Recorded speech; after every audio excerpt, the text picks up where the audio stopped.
বৰালি মাছৰ ৰেচিপি বনাম আজি। আপোনালোকে এনেও নাচায়, তথাপি দেখুৱাই থাকিম আৰু কি কৰিম আৰু উপায় নাই যে।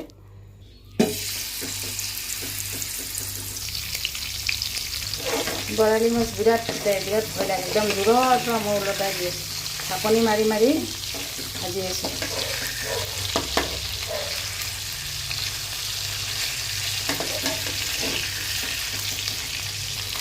এতিয়া ফেচবুকত কাম কৰিব ইচ্ছা নাই। ইমান মানুহক হেল্প কৰোঁ, কোনো অলপমানো ছাপোৰ্ট নকৰে, কোনো ভিউজ নাহে। মৰম দিলেও মৰম নাপাওঁ। মাছটো ফ্ৰাই কৰি ল'লোঁ।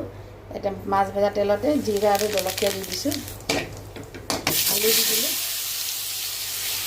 ইয়াতে আছে পিঁয়াজ, আদা, ইয়াত দি দিছোঁ। ইয়াতে আলুটো ফ্ৰাই কৰি ল'লোঁ ৰঙাকৈ। জিৰাৰ গুড়ি দি দিছোঁ, জলকীয়াৰ গুড়ি এচামুচ, হালধি,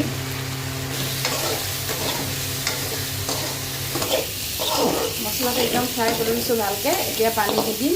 পানী দি দিছোঁ। অকণমান জোল বনাম, দাইল নবনাওঁ আজি। নিমখ দি দিলোঁ। চব্জিটো উতলি আহিছে আৰু চব্জিটো মাছটো দি দিছোঁ। এয়া মোৰ মাছৰ ৰেচিপিটো হৈ গ'ল। এতিয়া নমাই দিওঁ। Bye bye.